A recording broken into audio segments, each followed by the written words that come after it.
नमस्कार, मैं दिगंबर सिंह और आप देख रहे हैं बिहारी खबर का ये खास शो बात खबरों की। हेमकुंड साहिब लोकपाल का मार्ग खोलने पहुंचे सेना के जवान। इस साल हेमकुंड साहिब लोकपाल के कपाट 10 मई को खुलने हैं। इसको लेकर प्रशासन ने अपनी तैयारी शुरू कर दी है। 2 दिन पूर्व शनिवार को हेमकुंड साहिब लोकपाल का मार्ग खोलने को सेना के जवान यहां पहुंच चुके हैं। जानकारी के अनुसार सिखों के पवित्र धाम हेमकुंड साहिब एवं लोकपाल तीर्थ के कपाट आगामी 10 मई को खुलेंगे, लेकिन अभी भी अटलाकोटी से लेकर हेमकुंड साहिब तक मार्ग पर 2 से 8 फीट तक बर्फ की मोटी चादर बिछी है। अटलाकोटी ग्लेशियर ही 4 से 8 फीट तक की ऊंचाई का है। इस ग्लेशियर को काटकर ट्रैक तैयार करना सेना के जवानों के लिए भी कम चुनौती नहीं है। सेना का 19 सदस्यीय दल ग्लेशियर काटने व मार्ग तैयार करने में जुटा हुआ है। हेमकुंड साहिब मैनेजमेंट ट्रस्ट के मुख्य प्रबंधक सरदार सेवा सिंह ने सोमवार को बताया कि हेमकुंड साहिब में अभी भी 6 से 7 फीट तक बर्फ की परत जमी है। सेना की 418 इंजीनियर कंपनी के सूबेदार जगसीर सिंह ने नेतृत्व में 10 अप्रैल को सेना की टीम हेमकुंड साहिब पहुंची है। इस टीम में सिख रेजिमेंट के भी 12 जवान शामिल हैं। इन जवानों ने ग्लेशियर काटकर ट्रैक रूट बनाने व हेमकुंड साहिब से बर्फ हटाने का कार्य शुरू कर दिया है।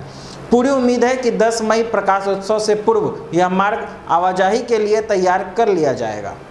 3 साल में 27% बढ़ा HRTC के सेवानिवृत्त कर्मियों का महंगाई भत्ता। हिमाचल परिवहन मंत्री विक्रम सिंह ने कहा कि गत 3 वर्षों में HRTC के सेवानिवृत्त कर्मियों का महंगाई भत्ता 27% बढ़ाया गया है। हिमाचल परिवहन सेवानिवृत्त कर्मचारी कल्याण मंच की सोमवार को आयोजित बैठक की अध्यक्षता करते हुए विक्रम सिंह ने कहा कि वर्तमान सरकार द्वारा कार्यभार संभालने के उपरांत महंगाई भत्ते में 27% की बढ़ोतरी कर 144% किया गया, जो पूर्व में 113% था। सेवानिवृत्त कर्मचारियों को 140% की दर से महंगाई भत्ते का भुगतान किया जा रहा है और शीघ्र ही सेवानिवृत्त कर्मचारियों को भी कार्यरत कर्मचारियों के समान 144% महंगाई भत्ता प्रदान किया जाएगा। मिस्टर सिंह ने कहा कि वर्तमान में कार्यरत कर्मचारियों को 8% अतिरिक्त राहत दी जा रही है, परंतु उन्हें एरियर का भुगतान नहीं किया गया है, जो पिछले वर्ष कोरोना महामारी के कारण रोक दी गई थी। ममता दीदी का दावा, नरेंद्र मोदी को पता था कि शीतलकुची में चलेगी गोली। पश्चिम बंगाल की मुख्यमंत्री ममता बनर्जी ने सोमवार को एक बार फिर प्रधानमंत्री नरेंद्र मोदी पर करारा जुबानी प्रहार किया है। सोमवार को नदिया जिले के राना घाट में एक जनसभा को संबोधित करते हुए मुख्यमंत्री ने कहा कि भारतीय जनता पार्टी ने सोची समझी साजिश के तहत शीतलकुची में हिंसा कराई। उन्होंने दावा किया है कि साजिश के तहत एक महिला को भेजकर उकसाया गया। उसके बाद ही सेंट्रल फोर्स ने गोली मारकर 4 लोगों की हत्या कर दी। उन्होंने आरोप लगाते हुए यह भी कहा है कि सब कुछ गृह मंत्री अमित शाह के इशारे पर हुआ है और प्रधानमंत्री नरेंद्र मोदी को भी इस बारे में पूरी जानकारी थी। प्रदेश भाजपा के विवादित नेता राहुल सिन्हा के बयान का जिक्र करते हुए ममता बनर्जी ने कहा कि भाजपा के एक नेता कह रहे हैं कि और अधिक गोली मारनी चाहिए थी। इन नेताओं पर प्रतिबंध लगाने की ज़रूरत है। भाजपा पर तंज कसते हुए ममता बनर्जी ने कहा कि उनका नारा है हरे कृष्णा हरे राम, हरे गोली मारकर लोगों की हत्या करें। इसीलिए कर रही है क्योंकि भाजपा को एक भी वोट मत दीजिए और ये बात मैं कह रही हूँ। ममता ने कहा कि किसने गोली चलाई उन सभी लोगों के नाम मैंने पता कर लिए हैं। पूरी घटना भी जांच कर सामने लाऊंगी। मतदान वाले दिन शीतलकुची में गोली लगने के आनंद बर्मन नाम के 18 साल के युवक की मौत पर ममता बनर्जी के संवेदना नहीं जताए जाने पर अमित शाह के दावे पर भी ममता ने पलटवार किया है। उन्होंने कहा कि मतदान वाले दिन एक 18 साल के राजवंशी भाई की भी गोली मारकर हत्या कर दी गई, लेकिन भाजपा उसे अपना कार्यकर्ता बता रही है और सच्चाई यह है कि अपने ही कार्यकर्ता की हत्या कर उसके नाम पर हिंदू मुस्लिम में विभाजन की कोशिश की जा रही है। घुसपैठियों को वैक्सीन नहीं, धक्का देकर निकालेंगे बाहर, दिलीप घोष। भारतीय जनता पार्टी की पश्चिम बंगाल इकाई के अध्यक्ष दिलीप घोष ने एक बार फिर घुसपैठियों को लेकर बड़ा बयान दिया है।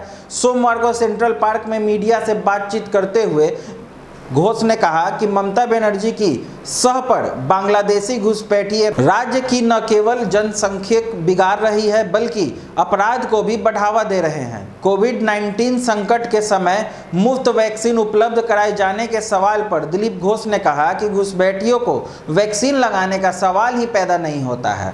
2 मई को भारतीय जनता पार्टी की सरकार बननी तय हो जाएगी और उसके बाद बांग्लादेशी घुसपैठियों को धक्का लगाकर बाहर निकाला जाएगा। उन्होंने यह भी दावा किया है कि बंगाल में 4 चरणों के मतदान के दौरान भारतीय जनता पार्टी 100 से अधिक सीटों पर जीत दर्ज कर रही है।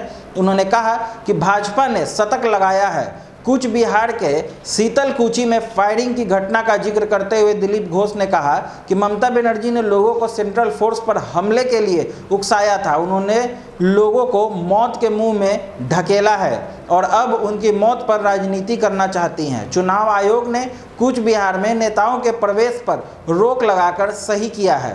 किसी की भी मौत पर राजनीति खत्म होनी चाहिए और आयोग का यह कदम ऐसा करने में मददगार है। प्रेस क्लब भवन का हुआ शुभारंभ।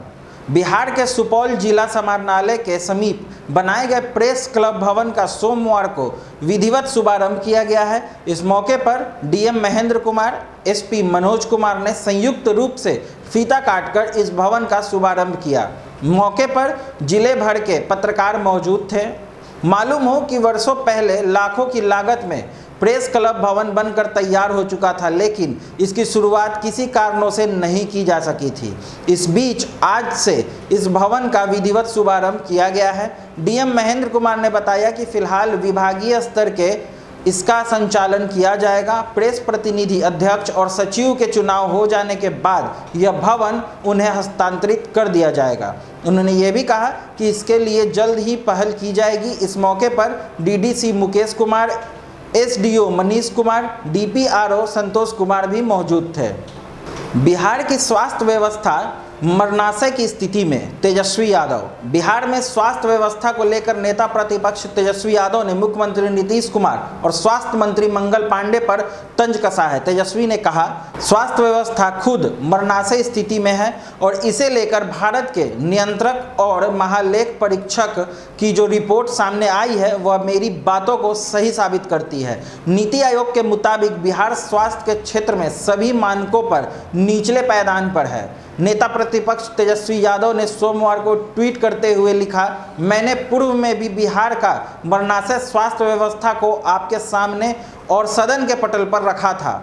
सीएजी की रिपोर्ट ने भी मेरी बातों का सत्य पाया है। नीति आयोग के अनुसार बिहार स्वास्थ्य क्षेत्र के सभी मानकों पर निचले पायदान पर है। बिहार में 69% डॉक्टर और 92% नर्स व 56% शिक्षकों की कमी है। 16 वर्षों से प्रदेश के मुखिया के रूप में नीतीश कुमार काम कर रहे हैं, लेकिन इन 16 वर्षों में न तो स्वास्थ्य और न ही शिक्षा के क्षेत्र में कुछ अच्छा हो सका। उन्होंने तंज कसते हुए ये भी कहा कि आईसीयू में पड़ी बिहार की मरणाशय स्वास्थ्य सेवा के दोषी क्या सम्राट अशोक, चंद्रगुप्त मौर्य, अकबर या फिर हड़प्पा काल के लोग को ठहराएंगे। उन्होंने कहा, मुख्यमंत्री से तार्किक और तथ्यात्मक सवाल मत पूछना, अन्यथा वो गुस्से से लाल पीला होकर जंगल राज चिल्लाएंगे। सीएजी की ताज़ा रिपोर्ट में बिहार की मेडिकल शिक्षा व्यवस्था को अन्य राज्यों की तुलना में पिछड़ा बताया गया है। रिपोर्ट में मेडिकल शिक्षा समेत कई विभागों की खामियां उजागर हो गई है। 12 मेडिकल कॉलेजों का निर्माण शुरू होने के बाद अब तक केवल 2 ही मेडिकल कॉलेज संचालित हो सके। इसे आबादी के हिसाब से बेहद कम माना गया है। इनमें से एक रोहतास जिले में और एक पटना जिले के बिहटा में है, जिसके उद्घाटन में गत माह जम्मू कश्मीर के राज्यपाल डॉक्टर मनोज सिन्हा मुख्य अतिथि के रूप में शामिल हुए थे। रिपोर्ट के मुताबिक बिहार देश की कुल आबादी के 8.6% के साथ तीसरा सबसे आबादी वाला राज्य है।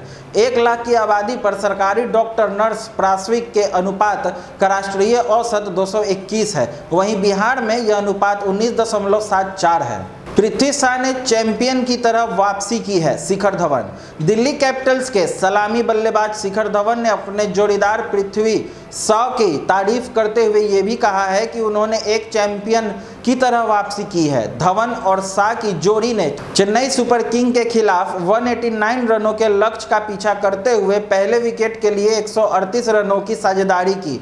शॉ ने 72 और धवन ने 85 रन बनाए थे। उनके इस प्रदर्शन की बदौलत दिल्ली ने चेन्नई को 7 विकेट से शिकस्त दी। धवन ने कहा कि पृथ्वी को बल्ले से इतनी सहजता से गेंद को टाइम करते देखना अच्छा लगा। वह पहले खराब दौर से गुजरा और फिर एक चैंपियन के रूप में वापसी की। उसने विजय हजारे ट्रॉफी में कई शतक और एक दोहरा शतक भी लगाया। 35 वर्षीय धवन ने यह भी कहा है कि सीजन के अपने पहले मैच में इस तरह की बड़ी जीत दर्ज करने से टीम का आत्मविश्वास काफ़ी बढ़ गया है। ड्रेसिंग रूम में अब एक सकारात्मक माहौल है। प्रशंसकों के समर्थन के साथ हम निश्चित रूप से IPL 2021 का खिताब जीतेंगे और ट्रॉफी घर लाएंगे। आगे की और ऐसी खास खबरों के लिए हमसे जुड़े रहें। बिहारी खबर के फेसबुक पेज और यूट्यूब चैनल को लाइक, शेयर और सब्सक्राइब करना ना भूलें। धन्यवाद।